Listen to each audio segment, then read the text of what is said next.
গরম। তারপরে সবাই তো চিন্তা করে যে আল্লাহ তেলের টাকা বলতেছে, তেলের লাইন, গ্যাসের লাইন, কিভাবে গ্যাস নিব, তেল নিব, এসব এসব এসব কথা সবাই চিন্তা করতেছে। তো আমি বাসায় ঘুমাচ্ছি, আমার তেলের লাইনের কথাও চিন্তার দরকার নাই, গ্যাসের লাইনের কথাও চিন্তার দরকার নাই। আমার ঘুমাতে পারতেছি, এটাই হচ্ছে সবচেয়ে বড় কথা। সো হ্যালো এভরিওয়ান, কেমন আছেন সবাই? শুভ নববর্ষ, সবাইকে জানাই নববর্ষের শুভেচ্ছা। এবং আজকের দিনটা আশা করি সবার জন্য খুব ভালো কেটেছে। সবাই খুব ফ্যামিলি নিয়ে বেড়াতে গিয়েছেন বা খাওয়া দাওয়া করছেন। নববর্ষের দিন কি হয় জানেন? নববর্ষের দিন আমার মা অনেক রান্না করে, একদম টেবিলের ওই মাথা থেকে এই মাথা পর্যন্ত শুধু দেখা যায় যে মানে বাঙালি রান্না যেগুলো আছে না, যে ভর্তা, ভাজি, তারপরে শাক, তারপরে ইলিশ মাছ, পান্তা ভাত। আমার মা আবার পোলাও রান্না করে, কারণ হচ্ছে আমি পোলাও পছন্দ করি। আমার মা আবার পোলাও রান্না করে। এই দিনে আমার অনেক খাওয়া হয়। আমি আজকেও একদম মানে কি বলে মানে 100 পদের ভর্তা, মানে কি জিনিস দিয়ে যে ভর্তা বানানো যায় না, মিষ্টি কুমড়া, পটল, বরবটি, সাজনা দিয়ে ডাল, মিষ্টি কুমড়া দিয়ে ডাল, আলু ভর্তা, শুটকি ভর্তা, এই ভর্তা, ওই ভর্তা, সেই ভর্তা, হিন্দি তো কেন আমি বলতে পারি না। তো এই হচ্ছে ব্যাপার। মানে পহেলা বৈশাখ মানে হচ্ছে আমাদের বাসায় খাওয়া দাওয়া, ঈদ মানে হচ্ছে আমাদের বাসায় ঈদের যেটা হয় যে শুধু মানে আম্মু হয়তো পোলাও, রোস্ট বা কোরমা এগুলো এগুলো রান্না করে, কাবাব টাবাব এগুলো রান্না করে, বা কোরবানিতে দেখা যাচ্ছে যে গরুর মাংসের 2-3টা আইটেম রান্না করে। কিন্তু পহেলা বৈশাখে একদম মানে টেবিলের এই মাথা থেকে ওই মাথা শুধু খাওয়াই হয়। আমি উঠছিলাম ঘুম থেকে, উঠে আমি খেলাম। আমি কয়েকটা মানে এতগুলো তো খাওয়া যায় না, সবগুলো আসলে একসাথে খাওয়া যায় না। আর আমার মনে হয় কি যে সবগুলো আইটেম যখন আমি খেতে থাকি তো তখন দেখা যাবে যে কোনটা ভালো লাগতেছে, কোনটা ভালো লাগতেছে না, এটা সেটা। হ্যালো নার্গিস, এটা যে ফেক আইডি এটা তো বোঝাই যাচ্ছে।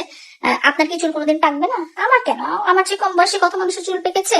আর চুল পেকেছে দেখে কি কেউ চুলের কালার করে না? আমি কি দুনিয়ার একমাত্র মানুষ যে চুলে কালার করছি? এটা নিয়ে আপনার এভাবে বলার কিছু নেই। আপনার একদিন চুল পাকবে, আপনি একদিন চুলে কালার করবেন, এটাই নর্মাল, এটাই স্বাভাবিক। তো আমার সবচেয়ে প্রিয় হচ্ছে সাজনা। আমি ডাল দিয়ে সাজনা খুব পছন্দ করি। আর একটা প্রিয় ব্যাপার আছে, আর একটা প্রিয় হচ্ছে যে কাঁচা কাঁঠালের তরকারি। আমি কাঁচা কাঁঠালের তরকারি অনেক পছন্দ করি, এত পছন্দ করি। লাস্ট টাইম আমরা কাঁচা কাঁঠালের তরকারি খেয়েছিলাম হচ্ছে ইয়ের বাসায়, কি জানি বলে, ইসরাত পায়েল আপুর বাসায়। ইসরাত পায়েল আপুর আম্মু এত মজার কাঁচা কাঁঠালের তরকারি উনি রান্না করেছিল কি দিয়ে জানেন? গরু মাংসের যে চর্বি থাকে না, আমি তো গরু মাংসের চর্বি এমনিতেই খাই।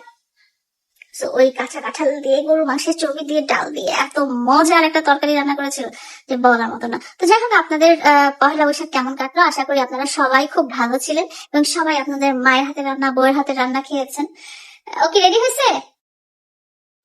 কি গো? আচ্ছা, রেডি হলে আমাকে বলো। তো আমরা এখন যাব হচ্ছে, আমি আর অ্যালিস আর আমাদের বুয়া, আমরা যাব হচ্ছে রিক্সা করে ঘুরতে। বিকজ আমরা রিক্সা করে আমরা অকেশনে রিক্সা করে ঘুরি, আমরা রিক্সা করে ঘুরতে খুব পছন্দ করি। এখন যেহেতু অটো রিক্সা হয়েছে অ্যালিসের কাছে, মানে অটো রিক্সা মানে ওইভাবে করে বলে মানে একদম অ্যামিউজমেন্ট। তো এমডি রিপন, আমার চুল কালো না পাকা না সাদা না লাল না নীল, সেটা দিয়ে আপনার কি আসে যায়? How does that affect you, tell me. আমার চুল সাদাই হলে কি, কালোই হলে কি, পাকাই হলে কি, এটাতে আপনার কি আসে যায় বলেন? শুভ নববর্ষ 1433। আমি আমি খুব লাকি, বিকজ আমি 2000 সালও দেখেছি, 1400 সালও দেখেছি। এমন অনেক মানুষ আছেন যাদের বয়স 33-এর কম, তারা কিন্তু 1400 সালের নববর্ষটা দেখতে পাননি। এমন অনেক মানুষ আছেন যাদের বয়স 26-এরও কম, তারা 2000 সালে যে নববর্ষটা বা নিউ ইয়ারটা ওইটা দেখতে পারেননি। আমারও কাঁচা কাঁঠাল পছন্দ, হ্যাঁ আমার কাঁচা কাঁঠাল পছন্দ, আমার সাজনা পছন্দ, তারপরে আমার শাক পছন্দ, লাউ শাক খুব পছন্দ, তারপরে টমেটোর টক যেটা আছে না, তারপর কাঁচা আমের টক, এগুলো খুব পছন্দ। তারপর চিংড়ি মাছ, দেশি চিংড়ি, ছোট ছোট চিংড়ি মাছের সবগুলো আইটেমই আমার পছন্দ, ছোট চিংড়ি, বড় বড় চিংড়ি বা এটা সেটা।